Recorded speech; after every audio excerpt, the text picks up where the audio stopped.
2001 সালের রমনা বটমূলে ছায়ানটের বর্ষবরণ অনুষ্ঠানে বোমা হামলার ঘটনায় মৃত্যুদণ্ডপ্রাপ্ত আসামিদের ডেথ রেফারেন্স ও আপিলের রায় দেয়া হবে 8 মে। বিচারপতি মোস্তফা জামান ইসলাম ও বিচারপতি নাসরিন আক্তারের দ্বৈত বেঞ্চ রায়ের জন্য এদিন ঠিক করেন। 2014 সালের 23 জুন বহুল আলোচিত এ মামলার রায় দেন ঢাকার দ্বিতীয় অতিরিক্ত মহানগর দায়রা জজ আদালতের বিচারক রুহুল আমিন। রায়ে নিষিদ্ধ ঘোষিত জঙ্গি সংগঠন হরকাতুল জিহাদের শীর্ষ নেতা মুফতি আব্দুল হান্নান, বিএনপি নেতা ও সাবেক উপমন্ত্রী আব্দুল সালাম পিন্টুর ভাই মাওলানা তাজউদ্দিন সহ 8 জনের ফাঁসি ও 6 জনকে যাবজ্জীবন কারাদণ্ড দেয় আদালত। পরে এই রায়ের বিরুদ্ধে হাইকোর্টে আপিল করেন আসামিরা। পরবর্তীতে 2017 সালের 8 জানুয়ারি বিচারপতি এম এনায়েতুর রহিম ও বিচারপতি শহীদুল করিমের বেঞ্চে এ মামলার ডেথ রেফারেন্স ও আপিলের শুনানি শুরু হয়। একই বছরের 14 মার্চ চূড়ান্ত যুক্তিতর্ক উপস্থাপনের জন্য দিন ধার্য করা হয়। পরে কার্যতালিকা থেকে মামলাটি বাদ দেন আদালত।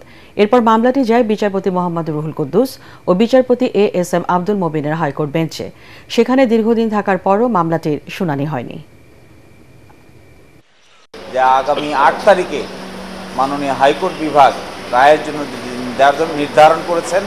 সকলকেই আমাদের আসামি যারা আছেন বিশেষ করে তাদেরকে বেকসুর খালাস দেবেন, এটি আমাদের প্রত্যাশা থাকে।